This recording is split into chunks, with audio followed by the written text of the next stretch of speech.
ಆಗ್ತಿರ್ಬೋದು.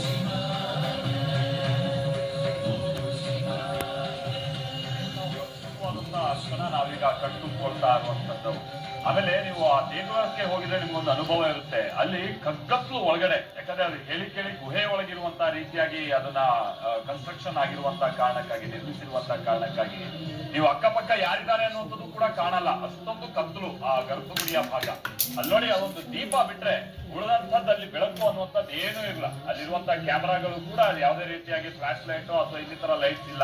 ಎಲ್ಲವೂ ಕೂಡ ನಾವೀಗ ಕಾಣ್ತಾ ಇರುವಂತದ್ದು ಅದು ಸೂರ್ಯ ರಶ್ಮಿ ಶಿವಲಿಂಗವನ್ನ ತಾಕ್ತಾ ಇರುವಂತ ಈ ಸಂದರ್ಭದಲ್ಲಿ ಅಲ್ಲಿ ಉಂಟಾಗ್ತಾ ಇರುವಂತ ಬೆಳಕೇನಿದೆ, ಆ ಬೆಳಕಿನ ಮುಖೇನವಾಗಿನೇ ನಾವು ಎಲ್ಲವನ್ನ ಕೂಡ ಕಾಣ್ತಾ ಇರುವಂತದ್ದು. ಆ ಕಾರಣಕ್ಕಾಗಿನೇ ಹೇಳಿದ್ದು. ಆಮೇಲೆ ಕೆಳಗ್ ನೋಡಿ, ಅಲ್ಲಿ ಆ ಶಿವಲಿಂಗದ ಬುಡ ಭಾಗದಲ್ಲಿ ಏನೋ ಒಂದು ಫ್ಲಾಶ್ ಲೈಟ್ ಹಾಕಿದ್ದಂಗೆ ಆಗಿದೆಯಲ್ಲ, ಅದು ಎಕ್ಸಾಕ್ಟ್ ಪೋರ್ಷನ್ ನಾವೀಗ ಗಮನಿಸ್ತಾ ಇರುವಂತದ್ದು. ಸೂರ್ಯ ರಶ್ಮಿಯಲ್ಲಿ ಬೀಳ್ತಾ ಇರುವಂತ ಭಾಗ ಅದೀಗ ಹಾಗೆ ಹೇಗೆ ಕಾಣ್ತಾ ಬಂತು ಅಂತ ಅದಕ್ಕೆ ಹೇಳಿದ್ದು. ಆ ಲಿಂಗಕ್ಕೆ ಎಷ್ಟು ಮಾಡಿ ಆ ಲಿಂಗ ಈ ಬೆಳಕು ಬೀಳ್ತಾ ಇದ್ದ ಹಾಗೆ ವಜ್ರದ ರೀತಿಯಾಗಿ ಹೊಳೆಯೋದಕ್ಕೆ ಶುರುವಾಗುತ್ತೆ ನೋಡಿ. ಹೇಗೆ ಫಳ ಫಳ ಫಳ ಅಂತ ಕಾಣ್ತಾ ಬರುತ್ತೆ ಆ ಲಿಂಗ ಅಂತ ಹೇಳ್ಕೊಂಡು.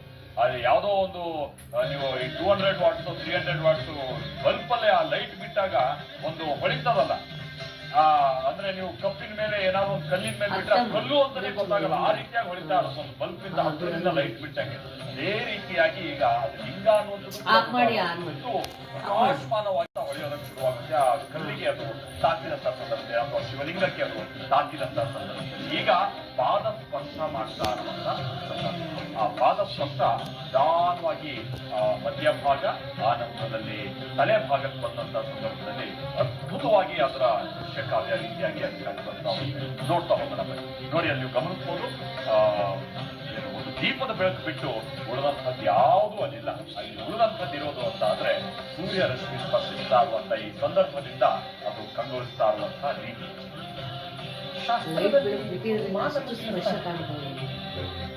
ಎಷ್ಟೋ ಸಾರಿ ನಾವು ಹೇಳ್ಕೊಳ್ತೇವೆ, ನಮ್ಗೆ ಅವ್ರ ಪರಿಚಯ ಇವ್ರ ಪರಿಚಯ ಅಂತ ಹೇಳ್ಬಿಟ್ಟು L1 L2 ಟಿಕೆಟ್ ತಗೊಂಡು ತಿರುಪತಿಗೆ ಹೋಗ್ತೇವೆ, ದೇವರನ್ನ ನೋಡ್ತೇವೆ.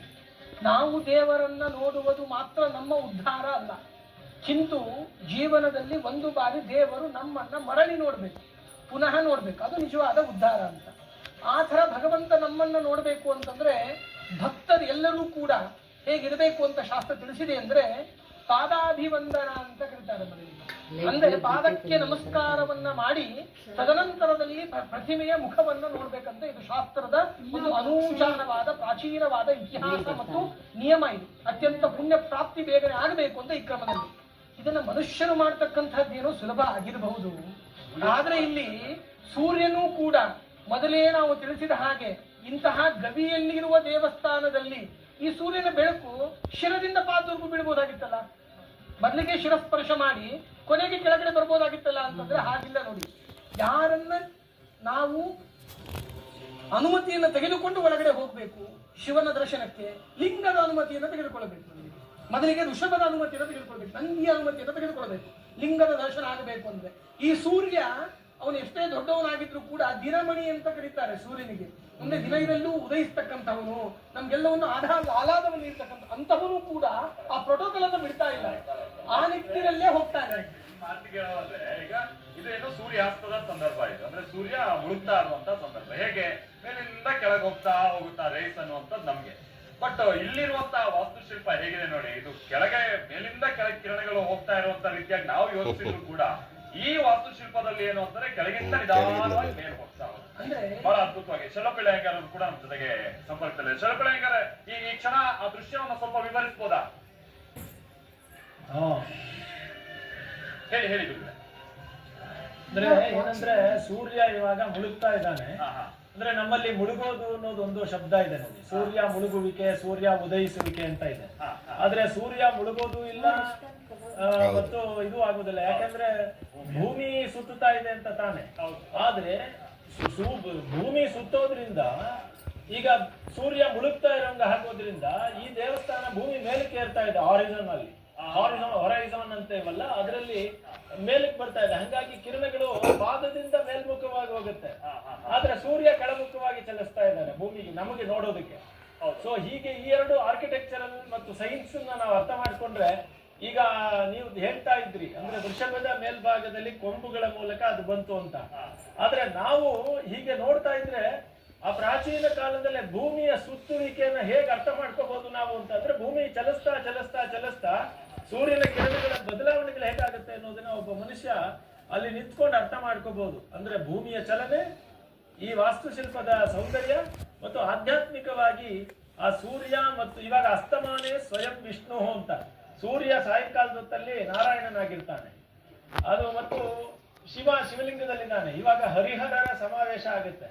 ಈ ಅಭಿಷೇಕವನ್ನು ಯಾರು ನೋಡ್ತಾರೋ ಹರಿಹರರ ಸಮಾವೇಶ ಅದು.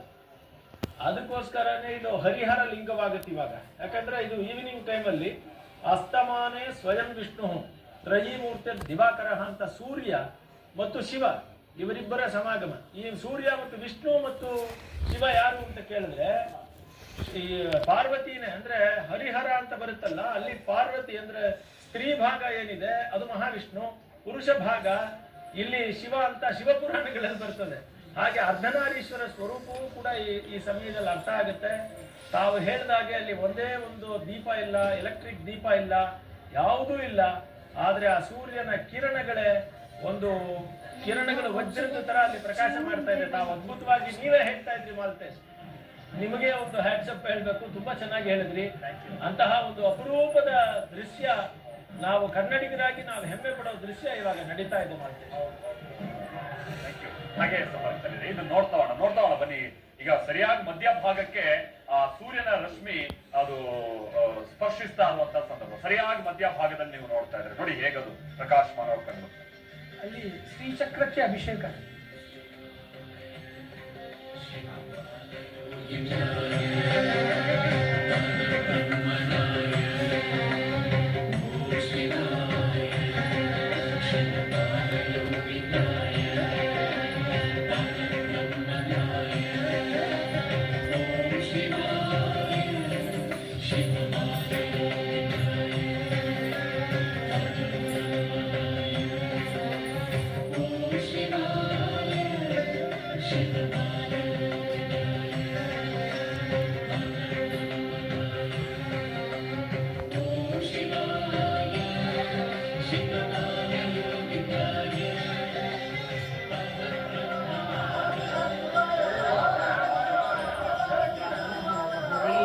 हर हर महादेव।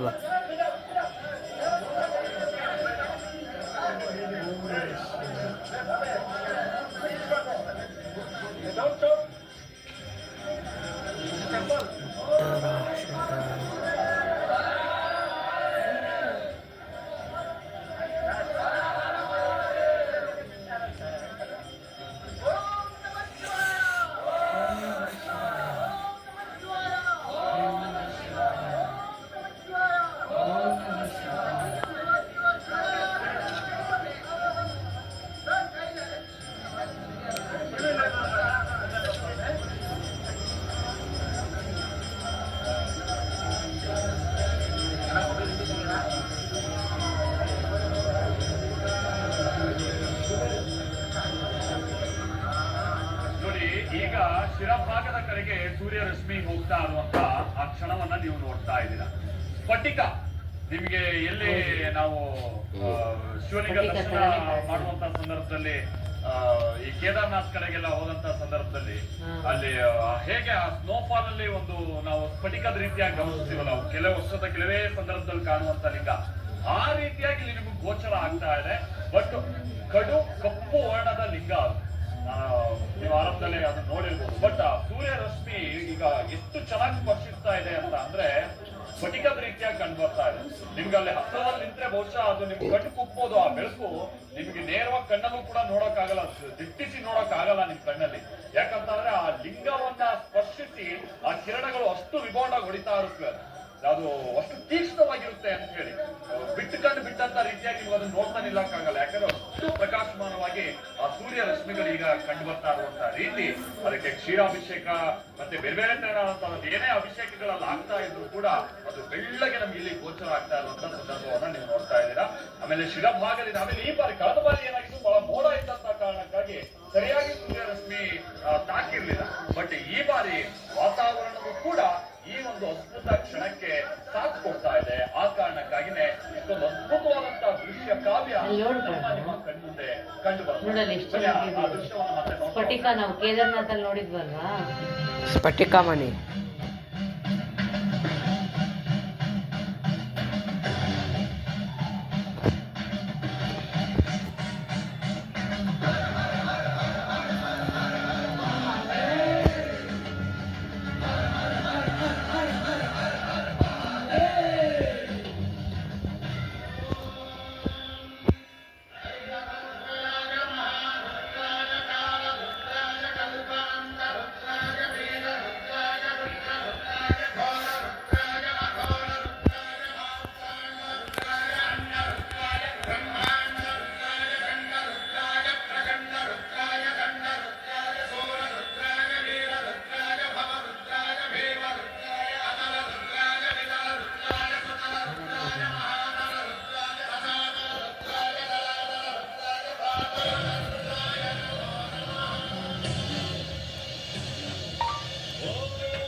शिवोऽहं रुद्रतापं भजेऽहम्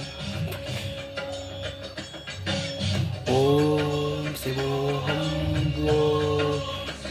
हम रुद्रतापं भजेऽहम् गाय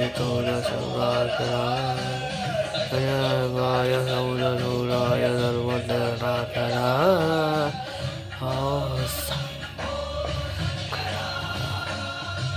ॐ शिवोऽहं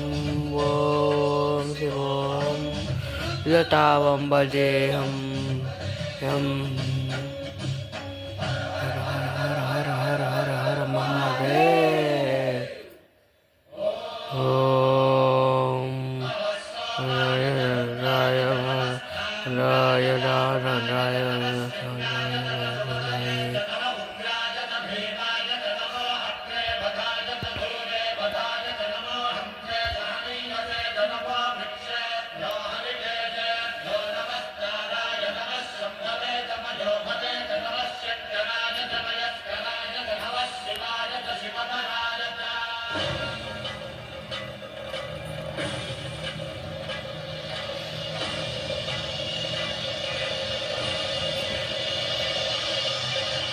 अंड ब्रह्मांड कोटि अखिल परिपालन पूरण जगत्कारण सत्य देव देव प्रिय वेद वेदार्थ सारा यज्ञ यज्ञोमया निश्चला दुष्ट निग्रह सप्तलोक संरक्षण सोम सूर्य अग्निलोचना श्वेत शूलपाणि भुजंग भूषण ಈ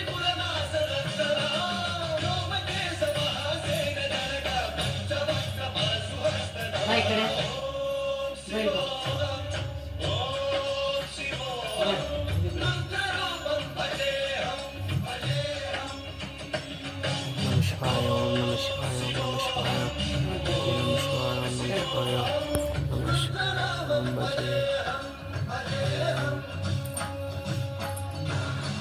नमः शिवाय ओम नमः शिवाय ओम नमः शिवाय ओम नमः शिवाय ओम नमः शिवाय ओम भजे नमः शिवाय ओम नमः शिवाय ओम नमः शिवाय नमः शिवाय